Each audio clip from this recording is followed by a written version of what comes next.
The Mango Story. It was a scorching summer afternoon. The sun hung heavily in the sky, casting its golden rays upon the dusty roads of the countryside. The air was thick with warmth, and the rhythmic hum of the car's engine seemed to echo the sluggish pace of the day. Emily and her husband, David, had decided to take a much-needed break from their hectic city life and visit David's relatives who lived in a small village not too far from the bustling urban chaos. They were on the road for several hours, their young daughter, Lily, seated beside them, her head occasionally drifting to the window as she watched the endless fields and trees pass by. Despite the long journey, there was something inherently peaceful about the drive. Emily often found solace in these quiet moments when the world seemed to slow down. And it was just her, David, and their daughter, a simple family on their way to reconnect with nature and the quiet rhythms of life. Lily was an energetic child, always curious and full of wonder, and she was excited about their upcoming visit to the countryside. She had always enjoyed the slower pace of rural life, and the idea of spending time with her cousins and exploring the open fields made her eyes light up with anticipation. However, as they neared a small village along the way, the heat of the sun began to take its toll on Emily. The air in the car felt stifling, and even the breeze from the open window seemed to offer little relief. Emily glanced over at David, who was concentrating on the road, and then at Lily, who was dozing off in the back seat. She decided that a small break would be a good idea, especially since they were passing through a picturesque village with a few small roadside stalls. David noticed her glancing out the window and asked, "Do you want to stop for a bit? We could use some water." Emily smiled and nodded. "Yes, it's getting quite hot. A short break sounds good. Let's stretch our legs and grab something to drink." David pulled the car over to the side of the road, near a small fruit stall that had colorful displays of fresh produce. The stall was simple, run by a middle-aged woman with a warm, welcoming smile. The fragrance of ripe mangoes filled the air, their golden skin glistening in the sunlight. Mangoes were one of Emily's favorite fruits, and Lily was equally fond of them. She loved the sweet, juicy flesh, and the mere thought of a mango made her happy. "Mangoes!" Lily exclaimed as she spotted the fruit stall, her excitement palpable. "Can we get some, Mom, please?" Emily looked over at David, who nodded. "We could use a little treat for the road, especially for Lily. Let's grab a few mangoes." Emily stepped out of the car and walked toward the stall, with David and Lily following closely behind. The woman behind the counter greeted them warmly. "Good afternoon. Would you like to try some mangoes? They're fresh today, the best mangoes in the market." Emily smiled back at the woman. "They do look wonderful. How much are they?" The woman, whose name was Meena, responded without hesitation. 50 rupees per mango, ma'am. They're very sweet and fresh. You won't find any better." Emily, always careful with the budget, hesitated for a moment, but Lily was already tugging at her sleeve, her face lighting up at the thought of eating the mangoes. "How about we take 3 mangoes for 40 rupees each?" Emily asked gently. "I'm sure that would be fair." Meena paused, looking at the mangoes, and then at Emily, assessing the situation. "I'm afraid I can't sell them for that price," she replied, her voice polite but firm. "These mangoes are freshly picked, and I've priced them according to their quality. I can't go lower than 50 rupees. Emily tried to negotiate further, hoping to get a better deal. "But we're only buying 3. Would you consider 45 rupees per mango?" The two women stood there, exchanging words for several moments. David stood by quietly, watching the exchange, while Lily fidgeted impatiently. Emily was known for being a good negotiator, but she also knew when to stop. Finally, with a resigned sigh, Emily said, "Okay, we'll take 3. It's just for the journey after all." Meena smiled at Emily's decision and began to select 3 large, ripe mangoes from the pile. As she handed them over, Lily's eyes grew even wider with excitement. She could hardly wait to sink her teeth into the sweet fruit.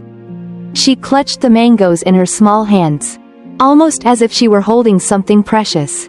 David paid for the mangoes, and Emily thanked Meena. As they turned to leave, the atmosphere shifted slightly. Lily, in her excitement, had inadvertently fumbled with the mangoes and dropped one of them. It hit the ground with a dull thud, and the mango split open, its juicy insides spilling out onto the dusty road. Lily gasped, her eyes filling with tears. "No, my mango," she cried, her little voice choked with distress. Mina, noticing Lily's upset, immediately rushed to the child's side. Quote, "Oh, don't cry, sweetie, it's just a mango. Let me get you another one," Mina said, her voice warm and comforting. Lily's face was scrunched with tears, but she looked up at Mina with a mixture of confusion and gratitude. But it's broken." Mina smiled gently. "Don't worry, I'll get you another one. Okay?" She then quickly went to the stall, picked up another mango, and returned to Lily. "Here, sweetie, this one is for you. Take it and enjoy it. I don't want you to be sad." Emily and David stood there, silent for a moment. They were both deeply touched by Mina's kindness. The simple act of replacing the mango, without asking for any compensation, spoke volumes about her generosity and her understanding of the situation. Lily, her tears subsiding, took the new mango from Mina and held it with care. "Thank you," she said, her voice small but sincere. Mina smiled, her eyes softening as she looked at the child. "You're welcome, dear. You remind me of my little brother," she said, her voice tinged with emotion. Emily's brow furrowed slightly, sensing a deeper story behind Mina's words. Quote, "What happened to your brother?" she asked softly. Mina looked down for a moment, her eyes clouding with sorrow. She took a deep breath before she spoke again. Quote, "My little brother, he was only 2 years old when he passed away.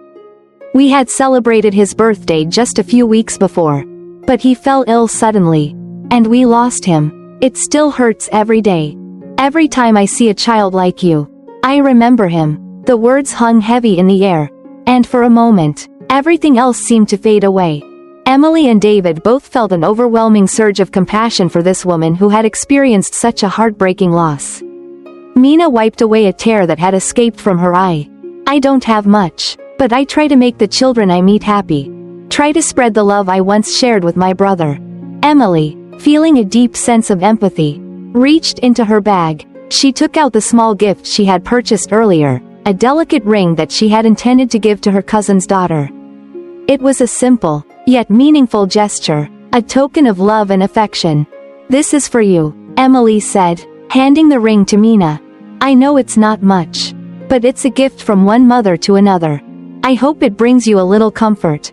Mina hesitated, looking at the ring in surprise. "But, I don't understand," she said softly. Quote, "Why would you give me this?" Emily smiled gently, "Because I understand the importance of love and kindness. Sometimes, when we go through loss, it's the little acts of care that can make all the difference. You gave my daughter a gift today, and I want to give something to you in return. This is for your brother. In memory of him." David, moved by the exchange, placed a hand on Emily's shoulder. "We can never truly repay kindness, but we can try to carry it forward. Thank you for everything today, Mina." As they left the stall, Emily, David, and Lily felt a quiet warmth settle over them. The road ahead still stretched long, but the lesson they had learned was clear. In relationships, it's not about the profit or loss, but about the love, sacrifice, and understanding we share with others. The simple act of giving, the kindness that flowed between strangers, and the realization that, sometimes, the best things in life are the intangible connections we make along the way. These were the true gifts they had received that day. Conclusion. A lesson that's never too late to learn. This journey, though just a small moment in life, has given Emily's family a profound lesson in sincerity, kindness, and the intangible values we often overlook in our daily rush. Sometimes, simplicity and honesty can truly change everything around us. And it is these very things that create long-lasting, meaningful relationships. In this fast-paced, competitive world, it's easy to forget that acts of kindness and love don't need to be calculated or expected in return. Instead of constantly seeking personal gain, we can learn to share and love, just like Emily's family did.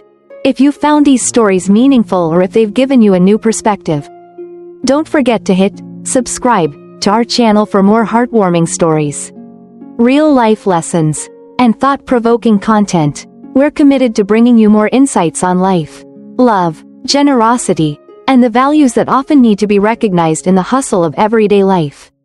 Subscribe today and join us in building a community full of love and kindness.